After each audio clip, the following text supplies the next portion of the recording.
भगवत्पत्यादिहेतवे तापत्रय विनाशाय श्रीकृष्णाय वयं नमः। શ્રીમદ ભાગવત રસાસ્વાદ પ્રથમ સ્કંદ મંગલાચરણનો શ્લોક. શ્રી વલ્લભને હૃદયમાં પધરાવીને શ્રીમદ ભાગવતનું રસપાન કરીશું. કાલનું મુખ્ય જે આપણે વાંચન થયું, જે આપણે આગળનું પણ થોડું લીધું હતું અને વાંચન ઘણું થોડું થયું હતું. આપણે મુખ્યત્વે જે પરમ દિવસે વાંચન થયું હતું એના પર આપણે વધારે ચિંતન મનન થયું હતું. તો એના સંદર્ભમાં આપણે જોઈએ તો પુષ્ટિ પ્રવાહ મર્યાદા ભેદ જે આચાર્ય ચરણે આપણને આપ્યો, એ જે શ્રુતિમાં પણ એ જ કહેલું છે. આપણે વાત થઈ કે આપ વાણીના પતિ, વાકપતિ, શ્રુતિના પતિ છો, આપની અને શ્રી કૃષ્ણ આશ્ચર્યરૂપ છો. તો આપની વાણી જે વેદમાં છે, જે શ્રુતિઓએ ગાયું છે, એ આપ સિવાય કોણ સમજાઈ શકે? સો એવું આપનું સ્વરૂપ. તો અહીંયા અષ્ટોત્તર શત નામ જુઓ તો વાકપતિ નમઃ, શ્રી કૃષ્ણ આશ્ચર્યરૂપ. આપણે ષોડશ જોઈએ તો પુષ્ટિ પ્રવાહ મર્યાદા ભેદ. અને હવે વાર્તાજી જોઈએ તો વાર્તાજીમાં આપણે ઘણા બધા પ્રસંગો એવા છે કે જ્યાં આપણને પુષ્ટિ પ્રવાહ મર્યાદા ભેદનો સંબંધ સમજાય છે. કે મને કદાચ જો વૈષ્ણવનું નામ લેવામાં ભૂલ થતી હોય તો સુધારજો. કે કૃષ્ણદાસ મેઘનજી, જે એમના કાકાની પાસે એમના ઠાકોરજી, એટલે ઠાકોરજી એમની પાસે નહીં હતા, કાકા પાસે સ્વરૂપ હતું લાલનનું. ગદાધરદાસ. ગદાધરદાસ, હા. એટલે મેં એટલા માટે જ કીધું. મને ખબર હતી કે 99% હું રોંગ છું નામમાં. એટલે કોઈ જાતે ગયા હતા. હા, એટલે પછી એમના કાકા મર્યાદા માર્ગીય છે, તો કીધું કે આપણે આચાર્ય ચરણના શરણે જઈએ. તો કહ્યું કે ના, મારે તો ગુરુ છે. અને પછી એમને થતું હતું કે મને આ જે ઠાકોરજી મને એમની પાસેથી જોઈએ છે આપશે ખરા, પણ આચાર્ય ચરણે જ એમને બુદ્ધિનું પ્રેરણા કરી અને કાકાએ કીધું કે આપ ઠાકોરજી લઈ જાઓ. તો આ ભેદ દેખાય છે કે બંને જણ સાથે જ હતા. ગદાધરદાસજીએ વિનંતી પણ કરી કે આપ આચાર્ય ચરણના શરણે આવો તો સારું, પણ એમને ત્યાં આગળ કહ્યું કે ના, તમારે કરવું હોય તો તમે કરો. એટલે એ પણ ભગવત કાર્યમાં તો રથ હતા જ, પુષ્ટિમાં ન હતા. એમને ગુરુ તો હતા જ, પણ એમને કહ્યું કે એમની પાસે ઠાકોરજી પણ હતા, પણ એમને કીધું કે અમારે તો નથી જવું શરણે, તમે જાઓ. તો આ ભેદ છે. અને આ ભેદથી સમજાય છે કે આ જે નિર્માણ થયું ત્યારે જ આ નક્કી થઈ ગયું છે, પુષ્ટિ પ્રવાહ મર્યાદા. તો એ કોઈ ભગવદી પણ જો હાથ પકડીને લઈ જાય ને થઈ શકે, પણ એ ક્યારે થઈ શકે કે એ પુષ્ટિનો જીવ હોય ત્યારે. ગદાધરદાસજીને તો સંપૂર્ણ સાનુભવ થયો છે આપની કૃપાથી. જે તાપનું દાન, જે વિરહનું દાન ગદાધરદાસજીને કર્યું છે, એ એટલું બધું અલભ્ય છે કે એ એમના બધા કીર્તનમાં છલકાઈ આવે છે. કારણ કે આપને જે તાપ થયો જ્યારે આપે ફક્ત ઝારીજીના જલ પ્રભુને ધર્યા અને આપે પણ લીધા, પ્રભુએ પધારવું પડ્યું, સામગ્રી હતી નહીં તો પ્રભુએ પધારવું પડ્યું, પ્રભુએ વ્યવસ્થા કરી. કેમ? તો એમનો તાપ જોઈને. તો આ જે તાપનું દાન પ્રભુએ કર્યું ને પ્રભુએ સાનુભવ જતાવ્યો, એવા ગદાધરદાસજીના સંગમાં હોવા છતાં એમના કાકાએ કહ્યું કે અમારે તો નથી શરણે જવું, આપ જાઓ. તો આ છે પુષ્ટિ અને મર્યાદાનો ભેદ.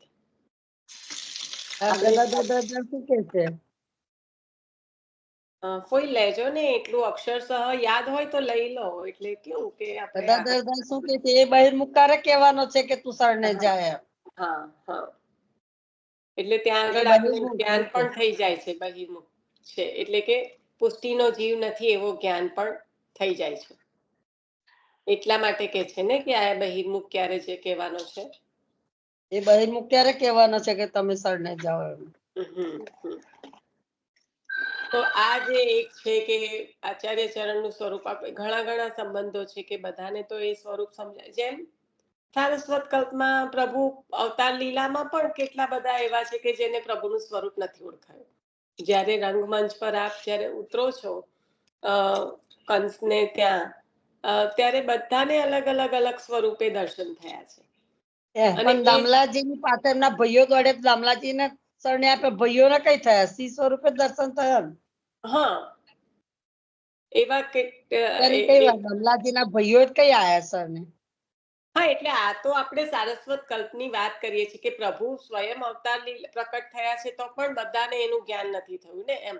એ જ રીતે ભૂતલ પર આપ જ્યારે ફરી બિરાજે આચાર્ય સ્વરૂપે, ત્યારે પણ આપની જે સૃષ્ટિ છે એના માટે જ આપ પધાર્યા છે. તો આપના સિવાયની જે સૃષ્ટિ સિવાયના જે જીવો છે એમને આપના સ્વરૂપનું જ્ઞાન થયું નથી.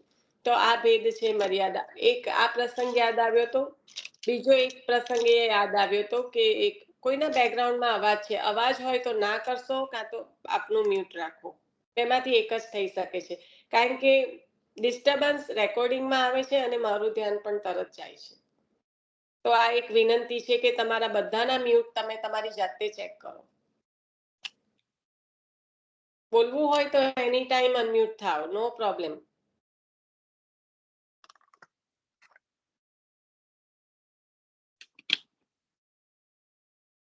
તો આ છે એક પ્રસંગ જે મર્યાદા અને પુષ્ટિનો ભેદ અહીંયા આગળ સૃષ્ટિનો જે બતાવ્યો આપણને.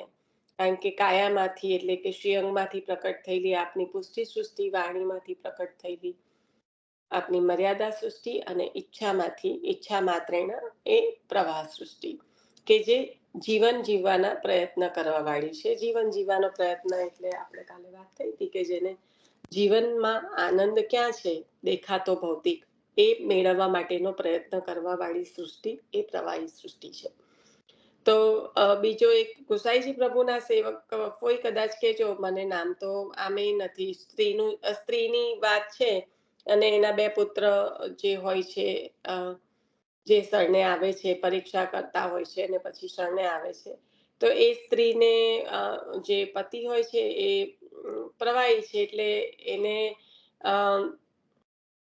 એની સાથે હોય સ્ત્રી ત્યાં સુધી એનો અંગીકાર શક્ય નથી. એટલે આજ્ઞા કરે છે કે 5 વર્ષ પછી તારા પતિનું મૃત્યુ થશે. જગન્નાથ જોશીની માતા. હા, મને યાદ નથી રહેતા નામ. કેરાળુવાળા જગન્નાથ જોશીના માતાને, જગન્નાથ જોશીની માતા. એ ગુસાઈજી પ્રભુના સેવક છે ને કોઈ? હા, આચાર્ય ચરણના. આચાર્ય ચરણના. જગન્નાથ જોશીના માતા આચાર્ય ચરણના સેવક છે. હા, એ તો પણ જગન્નાથ એમના બે પુત્ર હોય છે જગન્નાથ તો જોશી ખેરાડુવાળા, હા તો જગન્નાથ જોશી, નહર જોશી. હા, એટલે અને એમના બે પુત્ર હોય છે તો આચાર્ય ચરણની પરીક્ષા કરે હા, છે કે તૈનો આચાર્ય ચરણ ના જ છે. હા, એટલે કોઈને આટલું આચાર્ય ખાનપાન ના ચરણની કર્યું, પછી એક મોર આપીને મોકલે છે, શરણે જઈ આવો એમ. હા, અને તો મોર કે ઈશ્વર આપતા હશે તો નથી. માગી લેશે એમ. હા. એ લોકો ભેટ નથી કરતા કે આ હા ઈશ્વર હશે તો માગશે એમ. પણ આચાર્ય ચરણ જાતે માગી, માતા એ મોર મારા માટે મોકલી છે, તે અમને ભેટ કરો એમ. હા, એટલે અને કે ત્યારે વિશ્વાસ આવે જાણે કે આ છે. માતા અમારી એટલે ઈશ્વર છે એમ. હા, ત્યારે જાણે છે કે આ તો સાક્ષાત સ્વરૂપ છે. જગદીશમાં મળે છે ને ત્યાં આગાડી.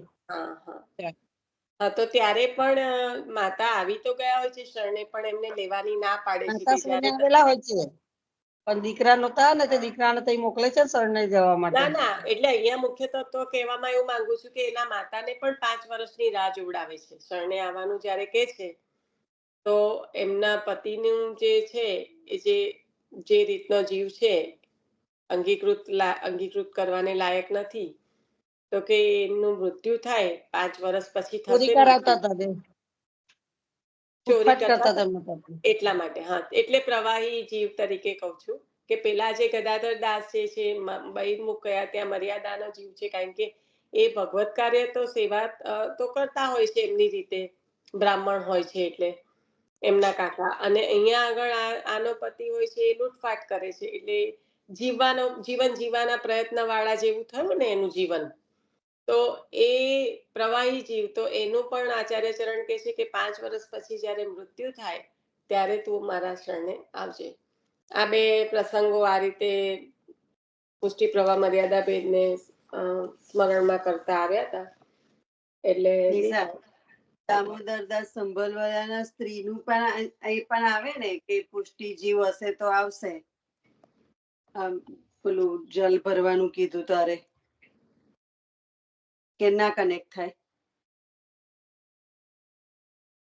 એ તો ના પાડે છે ને કે જલ ભરવા તમે ના જશો, એમ કે છે ને. એમના પિતાજી એવું કે છે ને. હા, તો સંભાજી કાની આડી એટલે બંધ કર્યો ને જલ ભરવાનું.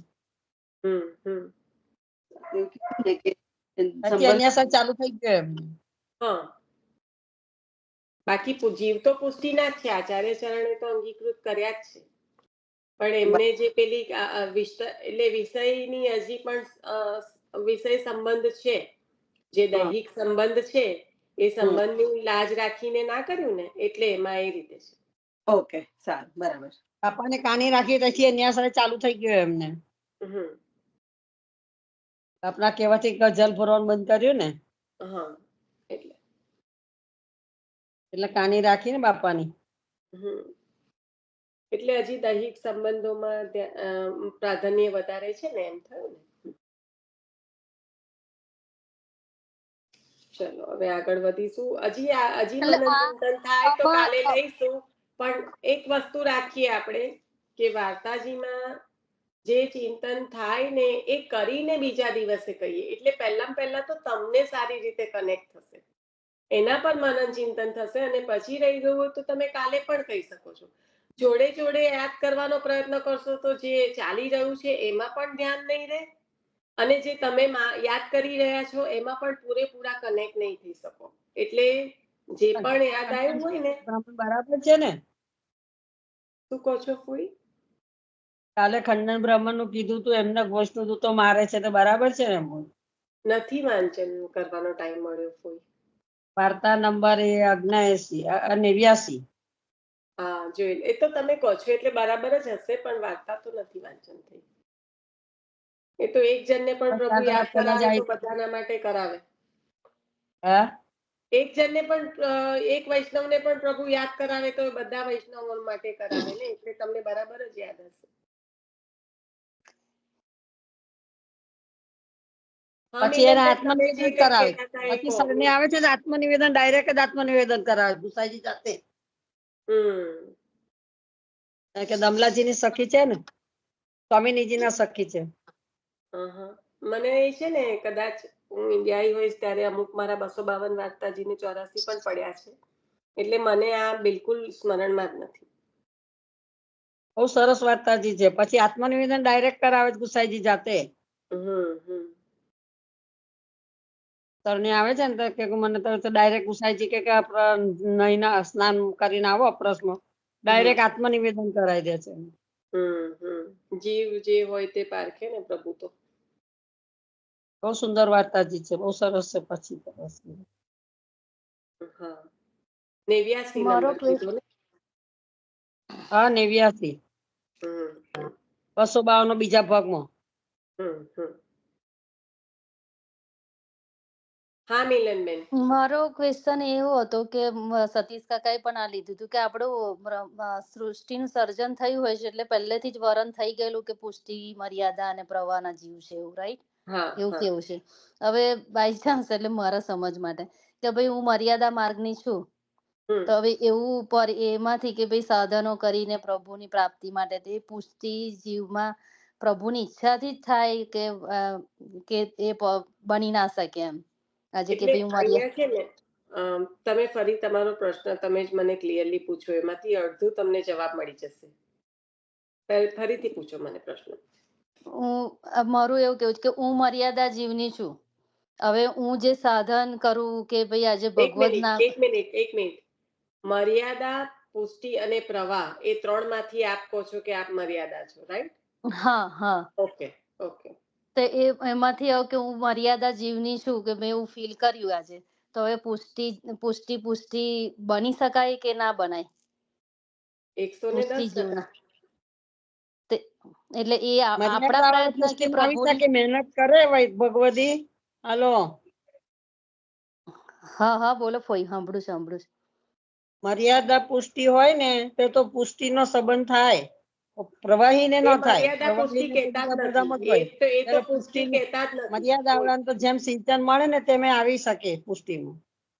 કોઈ એ તો પુષ્ટિ કહેતા જ નથી. એ મર્યાદા પુષ્ટિની વાત જ નથી કરતા. એ તો ફક્ત મર્યાદા, પ્રવાહ અને પુષ્ટિ એ 3 ભેદ છે. એમાંથી એવું કે છે કે ધારો કે હું મર્યાદા જીવ છું, મર્યાદા માર્ગીય છું, તો પણ હવે એવું કે છે મર્યાદા વાળા પુષ્ટિમાં આવી શકે કે નહીં એવું પૂછે છે ને. હા એટલે પણ ત્યાં આગળ આવી એ શકે. આપણા પ્રયત્નથી થાય કે પ્રભુ કૃપાથી? એટલે એવું મારું પ્રભુ પૂછવું છે. કૃપાની, વૈષ્ણવ આપણા કૃપા કરે કૃપાથી તો ને સંગથી આવી શકાય. આપણા પ્રયત્નથી તો બ્રહ્મસંબંધ લીધા પછી બી કઈ નથી. નથી એટલે કશું ન મારું થાય. એમ હું એના સમજવા પૂરતું જ કહું છું. આઈ નો કે જે કઈ છે બધું પ્રભુની, કારણ કે પ્રભુની કૃપા વગર તો કશું પોસિબિલિટી જ નથી. પણ એમ જો એટલે હું એક પૂછું છું. વસ્તુ કહું, આમાં તમને સમજવું હોય ને તો આપણા વાર્તાજી ગોરજા સમરાઈ, બરાબર? જ્યારે એ પેલું ભરતકામ સુંદર કરતા ને ત્યારે તો એ શરણે બી આવેલા નહીં હતા. તો ઠાકોરજીએ જતાયું કે મને આનું કરેલું ધરવું છે. એ જે કામ કરતા ને ખૂબ સુંદર ભરત કામ કરતા. તો ત્યારે છત્રાણી હા ઠાકોરજીએ કીધું એની કારણે મારી બુટ્ટી કઢાયા, ગોરજા સવરાઈને કે છે ને. હા હા હું 1 મિનિટ એક વાત કરું. છતે આપણે તો પુષ્ટિ જીવ જ છીએ. એક જ મિનિટ અંજના ભાભી, આ ખાલી મિલનબેન નું આપણે પ્રશ્નનું એ કરી લઈએ, પછી આપણે બીજા એટલે પર એ જઈશું. પ્રશ્નના આધારે જ હું કહું છું કે આપણે તો પુષ્ટિના જ જીવ છે. હા આપણો જન્મ જ પુષ્ટિમાં થયો છે એટલે આપણે પુષ્ટિ જીવ જ કહેવાઈએ. હવે પુષ્ટિ મર્યાદા એ ભેદ આપણે સમજવાનો છે કે પુષ્ટિ કે પુષ્ટિ મર્યાદા, એ સમજવાનું છે બસ. ના એટલે એમનો પ્રશ્ન યથાર્થ છે, કારણ કે સૃષ્ટિના નિર્માણ વખતે જો આ નક્કી થઈ ગયું હોય તો પછી જે મર્યાદામાં આવેલો જીવ છે એ પુષ્ટિમાં જઈ શકે ખરો? તો એના આધારે જો આપને કહું મિલનબેન, આપણે જે પાઠક, હરિવંશજી પાઠક, તો એ તો મર્યાદામાં જ છે, બ્રાહ્મણ છે. એમને તો આચાર્ય ચરણનું સ્વરૂપ પણ નથી સમજાયું. અને કોઈ તમારા બેકગ્રાઉન્ડમાંથી અવાજ આવે છે, તો એ જે સ્વરૂપ નથી સમજાયું એટલે ત્યાં આગળ એવું સમજે છે કે આ તો મારા જેવા બ્રાહ્મણ જ છે, અને પછી પગે લાગવા નથી જતા. ને ગણેશજી સ્વયં ઠોકર મારીને કે છે, ત્યારે એમનું સ્વરૂપ તો એ પહેલા મર્યાદા ના થયા મિલનબેન? પણ પ્રભુએ કૃપા કરીને પ્રભુએ જ ગણપતિજીએ જ ઠોકર લગાડી, ગણપતિજીએ જ બોધ આપ્યો કે ભાઈ આ સ્વરૂપ કઈ તું બ્રાહ્મણ સમજે છે એ છે નહીં, દેવોના દેવ છે. ત્યારે પછી એ જાય છે અને આચાર્ય ચરણનું સ્વરૂપ સમજાય છે. એવી જ રીતે તમે જુઓ, જેમના માટે નવરત્ન ગ્રંથ રચ્યો છે, એમની શું સ્થિતિ હતી? બધા દેવી દેવતાઓને પ્રસન્ન કરવા પછી દેવી, તારા ભાગ્યમાં વિદ્યા નથી, હું શું કરું? તો કે કોની પાસે? તો કે આ આપે તો થાય. તો એમની પાસે, તો કે પછી એમની પાસે વિદ્યા હું એમને ના માંગુ? તો એ શું થયું? રાઉટ તો મર્યાદાનો થયો કે ના થયો? રસ્તો તો કયો થયો? એમને તો દૂર દૂર સુધી કોઈ લાગતું હતું કે સંબંધ થશે?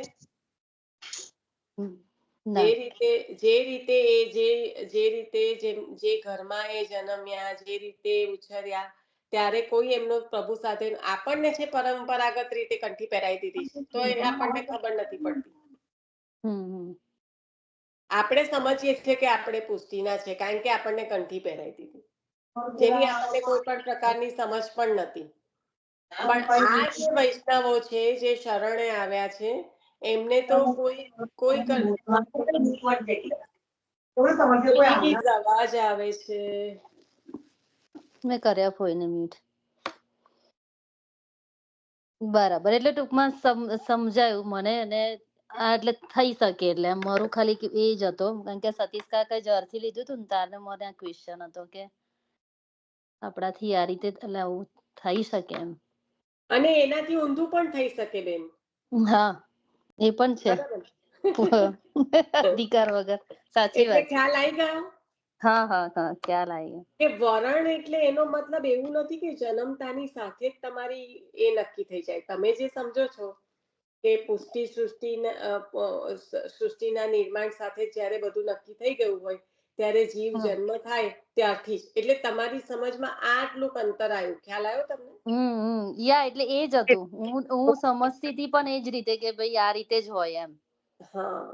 નીતાબેન સાંભળો છો? નીતાબેન, અને એક જ નીતાબેન, એટલે મિલનબેન કહેવાનું તાત્પર્ય એ કે ઉદ્વેગો ભોગ પ્રતિબંધ જે સેવા ફલમમાં કીધું ને, તો આ જે આયા ને એ એક પ્રકારના હર્ડલ્સ કહેવાય કે કારણ કે જેવું નિર્માણ નક્કી થાય એવો જીવનો પ્રકાર તો નક્કી થઈ ગયો, પણ એની સાથે સાથે એના કર્મના બંધનના પ્રમાણે એને જે બધા સંબંધો દૈહિક મળવાના છે એ તો મળવાના જ છે.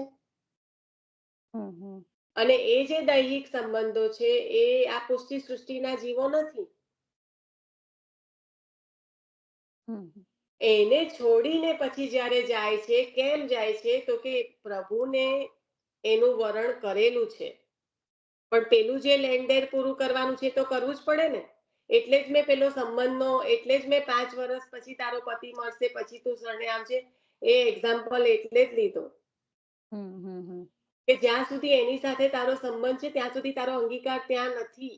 નથી બરાબર. અને જુઓ છો બધા વાર્તા પ્રસંગમાં ખ્યાલ આવે છે કે આપણે વાંચન કરીએ 5 વર્ષના હતા માતા પિતા મરી ગયા, 8 વર્ષના થયા આ થઈ ગયું, 14 વર્ષના હતા પતિ, તો આ શું છે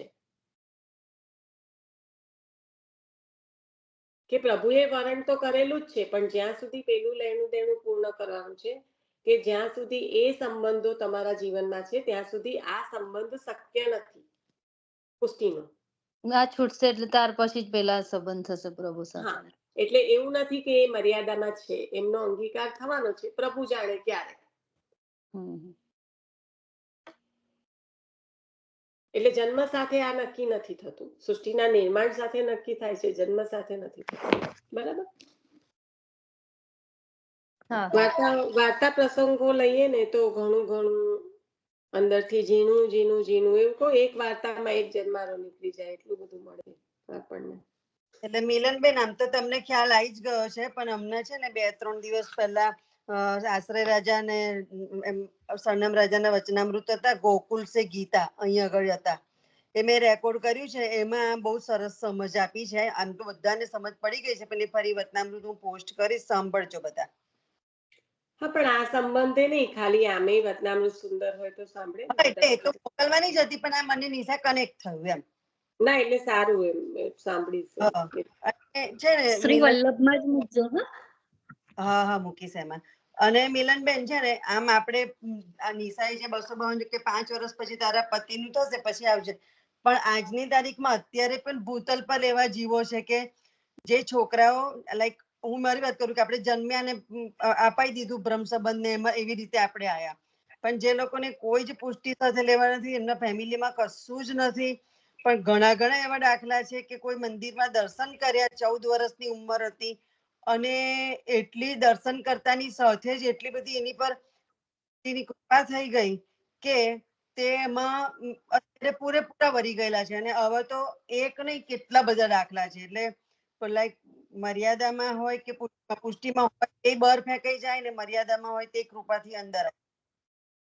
બરાબર છે નિશા, મારું સમજવાનું આ છે સિમ્પલ. હા, કારણ કે હા, બસ આ જ છે. પુષ્ટિમાં હોય તોય બહાર ફેંકાઈ જાય, મર્યાદા જીવ થઈ શકે એમ. એ તો નિશાબેન મેં એ જ કહેતી હતી કે જે દિવસે મેં પેલો એક્ઝામ્પલ નતો આપ્યો કલ્યાણ ભટ્ટ નો, નીતાબેન એવું તમે નિશાબેન કરો છો ને પછી બધાને ખોટું લાગે છે. ખોટું નહીં લાગતું. કલ્યાણ ભટ્ટ નો દિવસ મેં તમને એક્ઝામ્પલ નતો આપ્યો કે ગોકુળ નાજીને કીધું હતું કે કોઈ પણ વૈષ્ણવ ભગવાનનું નામ જ ના લેતો હોય તો મર્યાદા અને પુષ્ટિનો કોઈ સવાલ જ નથી આવતો, એ ભગવાનમાં નથી માનતો. પણ જયારે એ ભગવાનના લીલાનો જીવ હોય ને તો ભગવાન એને ગમે તેમ કરીને એની પાસે બોલાવે છે. તો એને ભગવાન એવી તો પ્રેરણા કરે છે કે કોઈક વખત દર્શન કરવા જાય મંદિરમાં, અને મંદિરમાં દર્શન કરવા પણ ના જાય તો કે ભગવતીનો કોઈ એવો સંગ કરાવી દે, તો કે ભગવતીનો સંગ કરીને ભગવતી જોડે કોઈ વખત મંદિરમાં ગયો અને ત્યાં એને બુવારી કરીને ભગવતીઓને ચરણરજ એને માથે લીધી તો યમુનાજી એના પર કૃપા કરીને એને લીલામાં પહોંચાડે છે. આમ કે એ નતો પેલો એક્ઝામ્પલ આપણે દિવસ કર્યો તો. એટલે એમાં એ જ સમજાયું હતું ને કે માણસ જન્મથી એના કર્મો પ્રમાણે જન્મે છે કોઈ પણ કુળમાં, બરાબર, પણ એ જીવ ખરેખર લીલાનો હોય તો ભગવાનને કોઈ પણ રીતે પોતાની તરફ ખેંચે જ છે. કેમ કે જે દિવસથી આપણે બ્રહ્મ સંબંધ કર્યું એટલે ભગવાન માટે તો આપણે જોડેલા જ છે, પણ એ બ્રહ્મ સંબંધનું જે આપણે સેવા ના કરતા હોય, બ્રહ્મ સંબંધનું આપણે આજ્ઞા ના પાલન મહાપ્રભુજીની કરતા હોય, તો એ બધું કરાવવાનું ઠાકોરજીની કૃપા વગર થતું નથી. તો એ ક્યારે થાય છે? તો કે જ્યારે તમારા પર કોઈ પણ વૈષ્ણવની ભગવાનની કૃપા થાય અને કોઈ પણ વૈષ્ણવનો તમને સંગ થાય ત્યારે ભગવાન તમને ધીરે ધીરે, અને તે બી એનો સમય આવે ત્યારે, શરૂઆતથી થઈ જ જશે એવું નથી, એના કર્મો તો એને ભોગવવા જ પડશે. એ અધીન થશે ને પછી એનાથી એમાંથી છુટકારો મળશે, પછી ભગવાન એને લીલામાં ખેંચશે, નહીં તો પાછો જન્મ લેવો જ પડશે કે. એટલે આ સમજાયું હતું કલ્યાણ ભટ્ટને એકદમ સુંદર. કારણ કે આ જ ક્રમ છે, આ જ પ્રકાર છે. આ મેઇન સમજાવવા માંગતી હતી મિલનનો પ્રશ્નનો જવાબ કે મર્યાદા પુષ્ટિ એ બે અવતાર અલગ અલગ બધી વાત છે, પણ ભગવાને મર્યાદા કઈ પોતે નથી બનાવ, પણ માણસના કર્મો પ્રમાણે મર્યાદા જન્મે છે. પણ જે ખરેખર લીલાનો જીવ હોય તો એને પોતાના કર્મ પતાવીને પણ પછી ભગવાન એને પોતાની તરફ ખેંચે જ છે. આમ એટલે ભગવાન તમને જુઓ ને, ચિતુ સ્વામી તો ગઠિયા હતા, એકદમ ગુંડાના સરદાર હતા. એટલે તો કીધું છે એ તો ના પ્રવાહી મર્યાદા કશામાં એમને ખબર જ ના પડે કે કોણ હશે.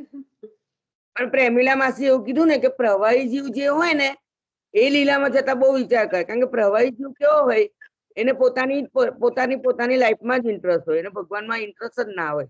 એ જીવ લીલામાં જવા માટે બહુ અઘરું પડે, પણ એના પર પણ કરે કૃપા થાય ભગવાનની કે જ્યારે એ જીવના બધા કર્મો પતી જાય અને જ્યારે એને ભગવાન કુદરતી કોઈ ભગવતીનો સંગ કરાવે અને પછી એ ધીરે ધીરે સેવા ભાવ થાય, પછી ભગવાન એના પર કૃપા કરે તો એ જીવ પણ લીલામાં જાય છે. લીલામાં ઠાકોરજી તો બધાને લેવા માંગતા હોય તો, એટલે અહીંયા વાત એ ચાલે છે કે વરણ થયું હોય તો ગમે તે રીતે કર્મોના બંધન પ્રમાણે જ્યાં જન્મ્યા હોય, આપણે આ ચિતુ ચોબાનું જોઈએ તો એમને પણ એ તો બધું આવું બધું કરી ખાતા હતા. વિષ્ણુદાસ છીપા, એમને તો એવું કીધું કે મારે આ વૈરાગીનું દ્રવ્ય જોઈતું નથી મારા ઘરમાં, એટલે થાન એ કરીને પૈસા પાછા લેવા ગયા કે મને આપનું દ્રવ્ય કેમ, તો કે મારો પરિવાર પણ વૈરાગી થઈ જશે, વૈરાગીનું દ્રવ્ય. એટલો બધો ડર હતો. ભગવાન તરફ વળવું જ નતું એમ, એટલો ડર હતો. કેટલો બધો વિરોધાભાસ નહીં નિશા? વિષ્ણુદાસ છીપામાં કેટલો બધો વિરોધાભાસ નહીં? એમનામાં ચિતુ સ્વામીમાં પણ એ છે ને, એવું જ કહું છું, પરીક્ષા કરવા ગયા. એટલે આમ તો પેલું ગુંડાગીરી કરતા હતા એવી રીતે જ લખેલું છે ને વાર્તાજીમાં. તો એવું જ છે. ને પાછું કે છે ખરું કે આ તો કઈ કામન ટુમન કરે ને કેવા બધા શબ્દો નથી વાપરતા. એટલે આ બધા જીવોને એમ કેમ પ્રકારે પ્રભુના છે, પ્રભુ એટલા માટે તો પધાર્યા છે. કોઈ જગ્યાએ એવું જોયું કે પ્રભુ હાથ પકડીને કે ચાલો તમને બ્રહ્મ સંબંધ કરાવો, વિષ્ણુ સ્વામી પધારો, આવું હોય? પ્રભુ પાસે જવું પડે, પ્રયત્ન કરવા પડે, ત્યારે મળે. ત્યારે અહીંયા ઊંધું કેમ, તો કે લીલાના છૂટા પડેલા જીવો છે, જેટલો તાપ જીવોને છે એનાથી અધિક તાપ પ્રભુને છે.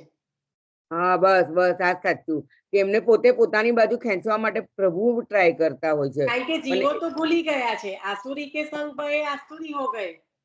જ્યારે આપણે પ્રકાર આચાર્ય ચરણના પ્રાકટ્યનો દમલાજી શ્રી ગુસાઈજી પ્રભુ ચરણને કે છે તો કે તાપ પ્રભુને એટલો બધો છે કે આ મારા જીવો તો આસુરીની સાથે મળીને આસુરી થઈ ગયા છે, તો હવે થશે શું?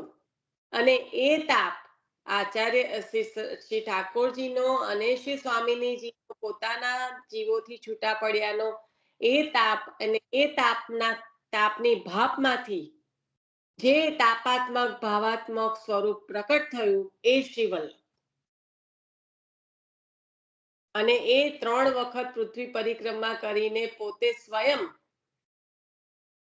જીવોને અંગીકાર કરવા માટે સ્વયં ચાલ્યા છે, સ્વયં પહોંચ્યા છે જીવો પાસે. નહીં કે જીવોને પ્રેરણા કરત તો જીવન ના આવી જાત.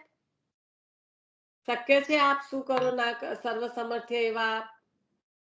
પણ આ જ પુષ્ટિ છે કે આપ પહોંચ્યા છે એ જીવોને અંગીકાર કરવા માટે. એટલો તાપ છે. જીવને પણ તાપ હતો, પણ એ વિસરાઈ ગયું છે. આસુરીની જોડે રહીને આસુરી જેવો થઈ ગયો છે. પણ પ્રભુ એમને વિસર્યા નથી. પ્રભુને તો એટલો જ તાપ છે.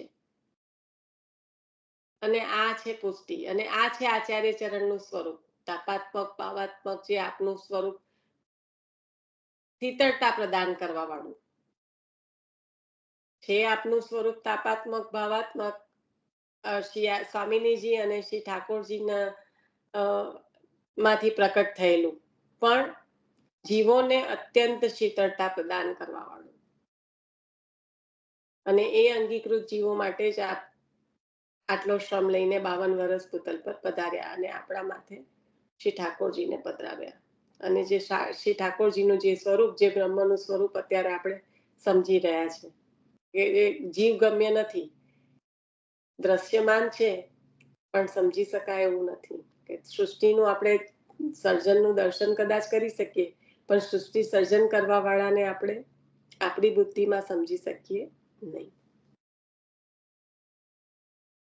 એટલે નિશાબેન, કાલે સરનમ રાજાને છે ને એક વૈષ્ણવને ક્વેશ્ચન કર્યો હતો ને, તો એવું કીધું હતું કે તમે આટલા વખતથી તમે મંદિરમાં સેવા કરો છો, તો તમને કોઈક વાર એવો વિચાર આવે છે કે મેં આટલું બધું કરું છું ને આમ ને તેમ? તો કે અમે જયારે ભગવાને રાજભોગ રોજ ધરાવતા તેમાંથી 2 દાણા પણ મિશ્રી ઓછી નથી થતી. અમે આટલો બધો રાજભોગ ધરાવીએ છીએ, બરાબર. પણ તમે જેમ કે વસ્તુને તમે તોલો અને પછી એને સુગંધ આપીને પછી તોલો, એમાં કેટલો ફરક પડે છે. એમ ભગવાન તો ખાલી સુગંધ જ લે છે અને ભાવ આપે છે. કે તમે લૌકિક વિચાર નહીં કરવાનો ઠાકોરજીમાં, અલૌકિક જ વિચાર કરવાનો કે ઠાકોરજી તો મારા આરોગ્ય જ છે, પણ મારો ભાવ કેવો છે એ મહત્વનો. એટલે એમને એવું સમજાયું કે હંમેશા ઠાકોરજીનો વિરહ માંગવાનો, ઠાકોરજી નહીં માંગવાના. ઠાકોરજીનો જેટલો વિરહ તમને થશે, જેમ કે કોઈ પણ માણસ આપણને મળી જાય તો આપણે પ્રેમ પછી કેવો ઓછો થઈ જાય છે, પણ જે લગીન મળતું નહીં તે લગીન એના માટે આપણે કેટલી તપસ્યા કરીએ છીએ, એ સમજાયું હતું કાલે એમને. સરસ. કારણ કે વિરહ એ ફળ દશા છે, એટલે એમ ભગવત અને ભગવતીનું એ સમજાયું હતું. કેમ કહ્યું કે વિરહ માંગવાનો? કારણ કે આચાર્ય ચરણે પણ એ માંગ્યું છે, શ્રી ગુસાઈજી પ્રભુ ચરણે પણ એ માંગ્યું. આચાર્ય ચરણે તો એ માંગ્યું કે નંદ યશોદાને જે વિરહ છે એની પ્રાપ્તિ મને થાય. બસ એવું જ કીધું. તો અને ભગવત એ વિરહ એ જ ફળ દશા છે. કારણ કે સંયોગમાં એક લીલાનું સુખ છે, વિરહમાં અનેકવિધ લીલાઓનું સુખ છે. અને નિશાબેન, ભગવતીનું એવું કીધું કે જેમ આપણાને કેવું છોકરો આપણા પહેલા આપણને વાલો લાગે, રાઈટ, પછી એનો છોકરો વાલો લાગે, એમ દાસાનું દાસ ભગવતી આપણને ઠાકોરજીને એટલા આનંદ લાગે કે તમે જે ભગવાનની સેવા કરતા હોય તો દાસના દાસ પણ હોય અને એની પણ તમે સેવા કરો ને, તો ભગવાન એટલા બધા ખુશ થાય છે, એટલા બધા ખુશ થાય છે. જેમ છોકરાને દાદા દેખીને પોતાના પોતાને દેખીને એટલો આનંદ કરતા હોય છે, એટલો આનંદ ભગવાનને થાય છે. આમ કે એટલે લૌકિક એક્ઝામ્પલ જુઓ ને નીતાબેન, તો આજે હું મારું છોકરું લઈને ક્યાંક જતી હોઉં અને કોઈક મને કે ઓ તમે તો બહુ સરસ દેખાવ છો, તો મને આનંદ થાય કે હા બરાબર છે, હું સરસ તૈયાર છું. પણ એ જ એના કરતા જોયું કે ઓ તમારો છોકરો કેટલું ક્યુટ છે, કેટલું સરસ બોલે છે, કેટલું હોશિયાર છે, તો તમને એ આનંદ 10 ગણો હોય. એના જેવું છે બસ. એટલે ભગવાનને એમાં જ આનંદ છે કે તે ભગવાનની જે સેવા ભગવતીઓ કરે છે, સાચા ભગવતીઓ, એના તમે દાસાનું દાસ બનશો ને તો ભગવાન તમારા પર 10 ગણા ખુશ થશે. આમ કે એવું કે છે. એટલે જ તો વત્રાસુરમાં ચતુશ્લોકીમાં વત્રાસુરે એ જ માંગ્યું છે, દાસાનું દાસ. એટલે તો વત્રાસુર ઇન્દ્રનો એ કરે છે ને, ત્યાગ કરે છે ને. આપણે એની સ્ટોરીમાં નથી જવાનું અત્યારે, એમને શું માંગ્યું તો કે હા. દાસાનું દાસ. પ્રભુ પાસે દાસ. એમને શું માંગ્યું? તો કે દાસાનું દાસ. બરાબર, કારણ કે એમ જઈએ ને તો લાંબુ થઈ જાય પાછું આપણું. બરાબર. બરાબર. ના ના ના, એ તો બરાબર. આ તો અંજુ ભાભી, એટલે હા, એક રિપીટ મિનિટ. કરીએ. ના, હા બરાબર છે, બરાબર છે. અંજુ ભાભી, તમે હવે કઈક કહેતા હતા કે કેવું હોય તો પૂર્ણ કરો, હા, કારણ કે વચ્ચે આપણે જરાક મારે એવું કેવું પડ્યું કે આ આવી રીતના મિલનબેન કે છે એટલે આપણે ત્યાં. ના, એ બરાબર જ છે.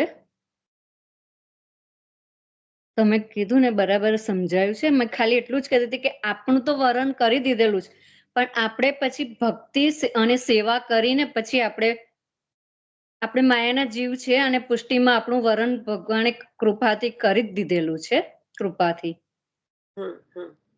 અને એમાં જે બધા પુષ્ટિ કેટલા બધા વૈષ્ણવો છે, જન્મ થયેલો જ છે, પણ બધા જ સેવા નથી કરી શકતા. જે ભગવાન એમને કૃપા કરે એ જ લોકો સેવા કરી શકે છે. બધા સન્મુખ પણ નથી થઈ શકતા.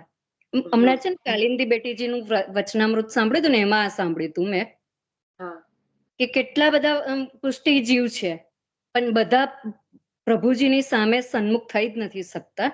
જેનું વરણ જન્મ્યા પછી કૃપા કરે યમુનાજી અને મહાપ્રભુજી, તે જ સેવા કરી શકે છે. બરાબર.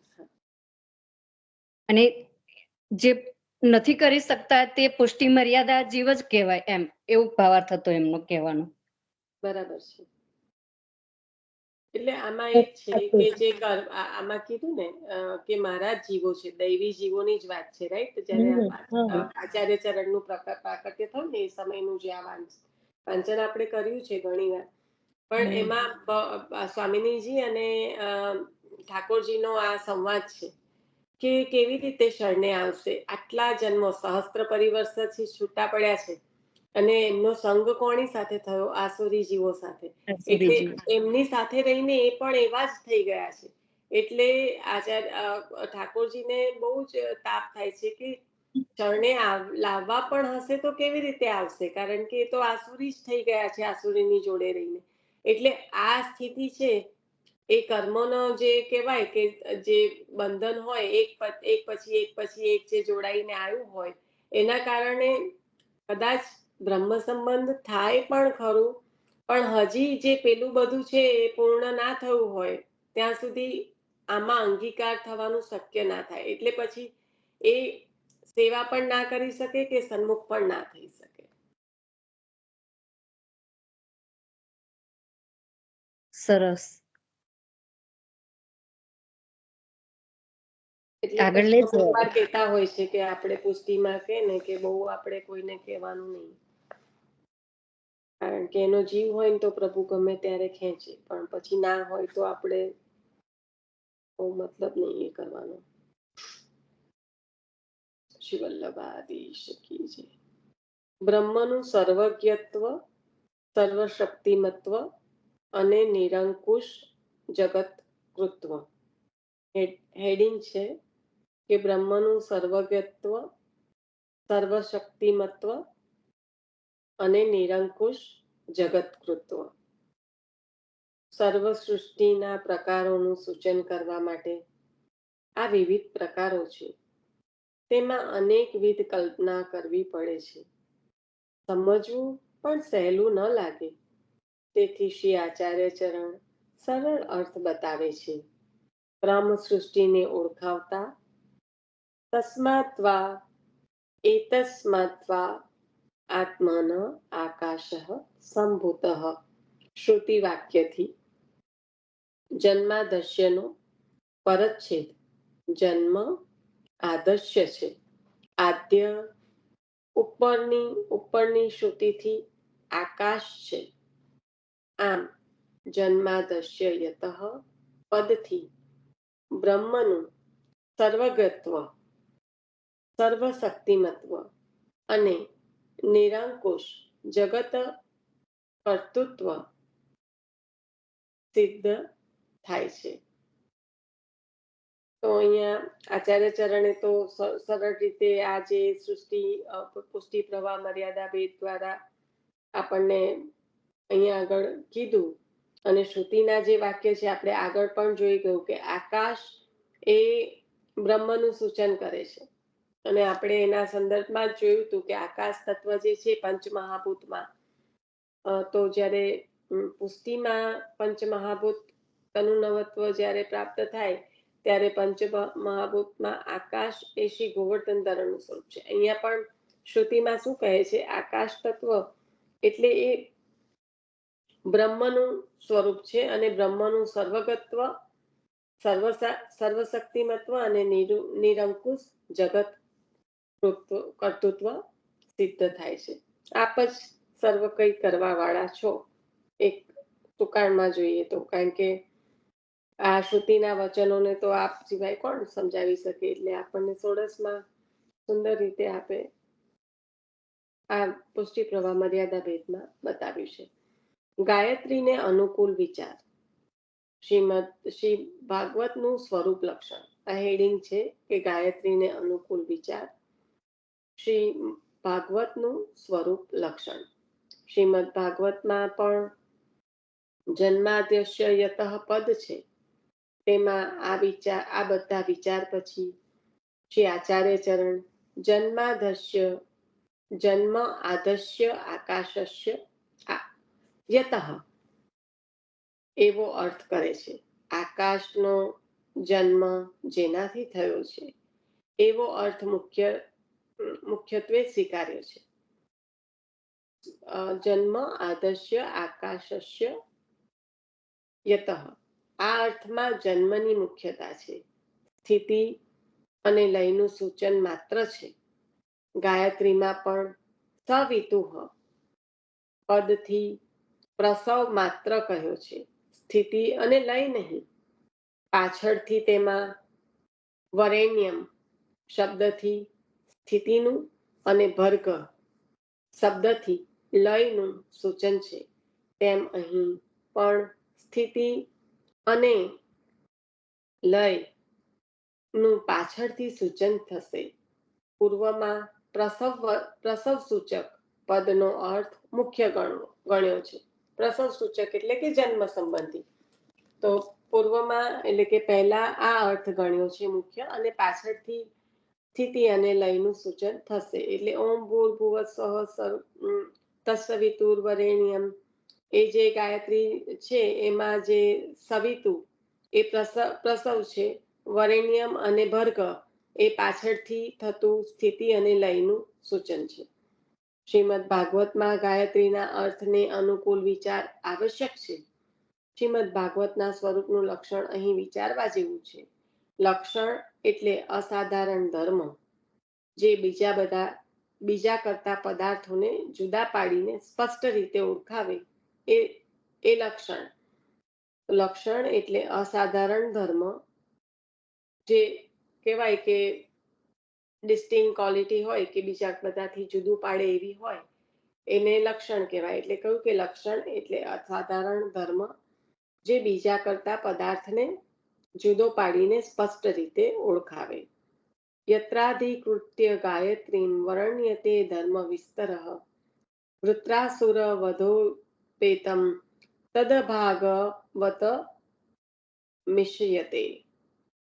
જ્યાં ગાયત્રી પુરઃસર ધર્મ વિસ્તારનું વર્ણન છે અને જે વૃત્રાસુર વધની કથા યુક્ત છે તે ભાગવત કહેવાય છે. હમણાં જ વૃત્રાસુરને આપણે યાદ કર્યા અને અત્યારે જ પધાર્યા. બોલો. કહ્યું કે જ્યાં ગાયત્રી પુરઃસર ધર્મ વિસ્તારનું વર્ણન છે. યત્રાધિકૃત્ય ગાયત્રીમ વર્ણ્યતે ધર્મ વિસ્તર અને પુત્રાસુર વધોપેતમ તદ ભાગવતો મિશ્યતે. એટલે કયું કહેવાય? ભાગવત કોને કહેવાય? તો કે ગાયત્રી પુરઃસર ધર્મ વિસ્તારનું વર્ણન અને પત્રાસુર વધની કથા. હવે આગળ કહ્યું કે ગાનારને તારે તે ગાયત્રી વૃક્ષરૂપ વેદમાં નિપુણ હોવા છતાં ફલરૂપ શ્રી ભાગવતને ન જાણે તે નિષ્ફળ જ છે. ખૂબ સુંદર. આ એક હેડિંગ છે કે જેનું ગાન કરવાથી તરાય, એટલે કહ્યું કે ગાનારને તારે તે ગાયત્રી. અને વૃક્ષ આપણે ગાયત્રી ભાષ્યમ જે સંપૂર્ણ રીતે આચાર્ય ચરણના સેવક હોય એ તો 3 જ વસ્તુ કરે મુખ્યત્વે નિત્યમાં. એવો ખ્યાલ છે કે એ લોકો સોડસ કરે, સુબોધિનીજી કરે, કારિકા કરે, અને રોજે એટલા બધા કારિકા કરે, ગાયત્રી ભાષ્ય કરે અને સોડસ કરે. જે વલ્લભની વાણીમાં જ ફક્ત ને ફક્ત એ કરવા વાળા હોય તે લોકોનો આ નિત્યક્રમ આવી રીતનો હોય છે. આપણે પહેલાના જે હોય આપણા બધા ગરડાઓ એના પરથી કે જે ફક્ત ને ફક્ત વલ્લભનું જ વાણીનું અનુસરણ કરતા હોય તો એમના માટે ગાયત્રી ભાષ્ય મુખ્ય હોય રોજના ક્રમમાં. ગાનારને તારે તે ગાયત્રી. વૃક્ષરૂપ વેદમાં નિપુણ હોવા છતાં, કેટલું સુંદર કહ્યું અહીંયા. જ્ઞાની અને ભક્તિની જે વર્ણન છે ભાગવતજીના સંસર્ગથી, એની વાત કરે છે કે વૃક્ષરૂપ વેદમાં નિપુણ હોવા છતાં ફલરૂપ, ભાગવતજીને ફલરૂપ કયા. ફલરૂપ શ્રીમદ ભાગવતને ન જાણે તે નિષ્ફળ જ છે. બાકી બધું, કારણ કે મહર્ષિ વ્યાસજીને આનંદની અનુભૂતિ થઈ જ નથી. જ્ઞાન તો ભારોભાર છે, કારણ કે જ્ઞાન અવતાર છે. પ્રભુના જ્ઞાન અવતાર સ્વરૂપ આપ છો. અને ઘણા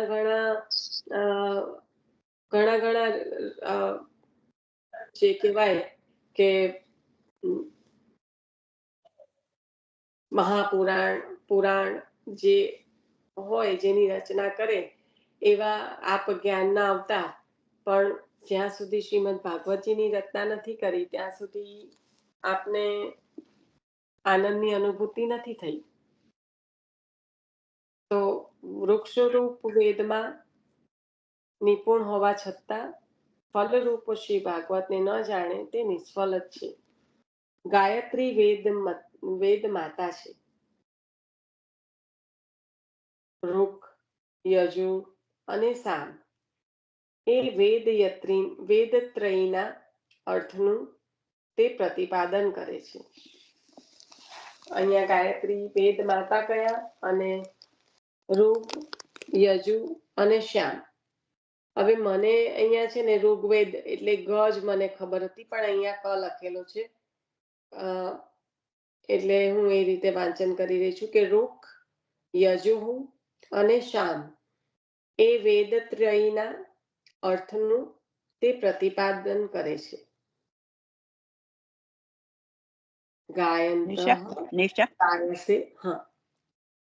જય શ્રી કૃષ્ણ. એવું હોય કે એકલું અડધું આપણે ઋગ ના વંચાય, ઋક જ વંચાય તું સાચી છું, પણ આખું બોલીએ ને તો ઋગ્વેદ. ઓકે, એવું છે. મને નહીં હતો એવો ખ્યાલ. ગાયંતઃ ત્રાયસે યસ્માત ગાયત્રી ત્વમ તતઃ સ્મૃતા. ગાનારને તું તારે છે, તેથી તું ગાયત્રી તરીકે સ્મરાયેલી છે. તો ગાયત્રીનો અર્થ જ આ છે કે ગાનારને તારે છે, તેથી તું ગાયત્રી તરીકે સ્મરાયેલી છે. એ વ્યાખ્યાથી ગાયત્રી ગાનારને તારે છે. ગાયત્રીનો અગન્યુપસ્થાન એટલે કે ઉપસ્થાન મંદેહાદિ દૈત્ય નિવારણ અને ઉપનયનમાં વિનિયોગ છે. મન, દેહ આદિ દૈત્ય નારાયણ અને ઉપનયનમાં વિનિયોગ છે. ગાયત્રીમાં ગવાયેલા ભગવાન પુરુષોત્તમના સામર્થ્યથી સઘળા કાર્ય ગાયત્રી દ્વારા સિદ્ધ થાય છે. ઓમકાર તથા વ્યાહૃતિઓનો અર્થ સ્પષ્ટ ન સમજાય, તેથી શ્રીમદ ભાગવતના આરંભમાં ગાયત્રીનો અર્થ લીધો છે. નિર્વિઘ્નપણે વાણીના પ્રસરણ માટે ગાયત્રીના અર્થ દ્વારા ભગવાનનું ઉપસ્થાન કરતા ગાયત્રીના અર્થને સમાવતા શ્લોકથી ભાગવતનું મંગલાચરણ છે. આ મંગલાચરણનો પ્રથમ શ્લોક બીજ રૂપ છે. તેમાંથી સમગ્ર ભાગવત કલ્પ વૃક્ષનો વિસ્તાર છે. વેદ અને ભાગવત બંનેના બીજમાં ગાયત્રી છે. તેથી બંને સમાન છે. ભાગવત વેદથી વિરુદ્ધ નથી કે વેદથી ઉતરતું નથી. ભાગવતના મંગલાચરણના 3 શ્લોકમાં ક્રમશઃ ગાયત્રી બીજ, વેદ વૃક્ષ અને ભાગવત ફળ તરીકે કહેલા છે. તેથી વેદમાં નિપુણ હોવા છતાં ભાગવતને હાલો એ વાક્ય ફરી વાંચતો, એ વાક્ય ફરી વાંચતો. નિષ્ફળ જ છે. એક જ મિનિટ. તેથી વેદમાં નિપુણ હોવા છતાં ભાગવતને ન જાણનાર નિષ્ફળ જ છે. અહીંયા કહ્યું કે જે ભાગવત વેદથી વિરુદ્ધ નથી કે વેદથી ઉતરતું નથી. ભાગવતના મંગલાચરણના 3 શ્લોકોમાં ક્રમશઃ ગાયત્રી બીજ, વેદ વૃક્ષ અને ભાગવત ફળ તરીકે કહેલા છે. તેથી વેદમાં નિપુણ હોવા છતાં ભાગવતને ન જાણનાર નિષ્ફળ જ છે. કારણ કે જન્માદર્શ્ય યતોન્વય એ પ્રથમ શ્લોક છે અને નિગમ કલ્પતરુ ફલમ એ ત્રીજો શ્લોક છે. વચ્ચે બીજો શ્લોક આવશે કે ધર્મ પ્રોજિત કતૈવે ઓત્ર પરમો, જે પેલો શ્લોક છે 2nd નંબરનો, એનું શું છે? વેદનું વૃક્ષ છે. એટલે અહીંયા આગળ બીજ, ફળ, બીજ, વૃક્ષ અને ફળ, એ રીતે આ 3 જે શ્લોક છે મંગલાચરણના, એમાં પહેલો શ્લોક તો આપણે અત્યારે કરી રહ્યા છે, એ બીજ છે. એટલે આ પ્રથમ જે શ્લોક છે એ બીજ રૂપ છે અને તેમાંથી સમગ્ર ભાગવત કલ્પ વૃક્ષનો વિસ્તાર છે. એટલે કેટલો મહત્વનો જે આ પ્રથમ આપણે અત્યારે શ્લોક કરી રહ્યા છીએ એ છે, એ અહીંયા આગળ આપણને સમજાઈ રહ્યા છે.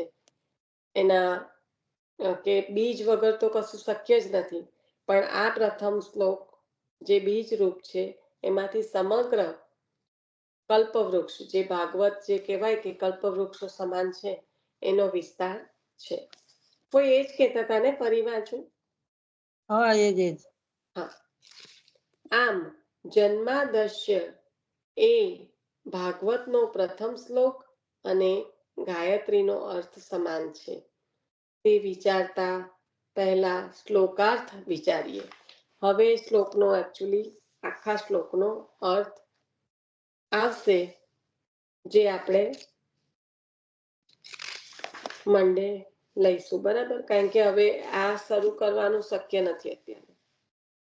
એમાં જશે ને, કન્ટિન્યુટીમાં જશે ને તો સારું પડશે આપણને, અને સમય આપણો થયો છે. થોડું મનન ચિંતનમાં આજે સમય વધારે લાગી ગયો એવું લાગે તો પણ જરૂરી છે. સ્પેશિયલી બધાને જ્યારે ટાઈમ ના મળતો હોય સત્સંગ સિવાયના ટાઈમે મનન ચિંતન કરવાનું, તો આપણે સત્સંગમાં પણ કરી લેવાય. એટલે આપણે અહીંયા આગળ રાખીએ છીએ. શ્રી વલ્લભાધીશ કી જય. આશરો લઈ લેજો. આ ત્રણ રાખવાના હોય ને એ લોકો લઈ લેજો. પણ આ મધુરી માસી કોલમાં હોય તો આ કોકિલા માસીની આજુબાજુમાં કોઈ છે? આજે મને કન્ટિન્યુઅસ બહુ જ વાર એમને વોટ્સઅપ કર્યો, એમને મેં સ્કાઈપ પર રિંગ મારી પણ એમને ના ખ્યાલ આવ્યો. એટલે જરાક મને કહેજો હા, કે ચલો આશરો લઈ લો. એમને નથી બિચારાને ખ્યાલ આવતો, કોઈ શીખવાડે તારે. હવે પછી તો એટલે મેં બી એમની આજુબાજુ તો કોઈને બોલાવીને સમજાવે કે એમને બતાવીને કે, પણ હવે આપણે એમ કઈ નહીં. ઉકેલા માસી આજવા રોડ ઉપર જ, આપણે એ ગાડી નહીં. કઈ વાંધો નહીં, પહેલા આશરો લઈ લો ને, આપણું રેકોર્ડિંગ પણ ચાલુ છે. લઈ લો આશરો નિશાબેન. કોઈ લે છે? નીનાબેન વલ્લભા કીધું લઈ લો. હા હા વલ્લભાધીશ કી જય.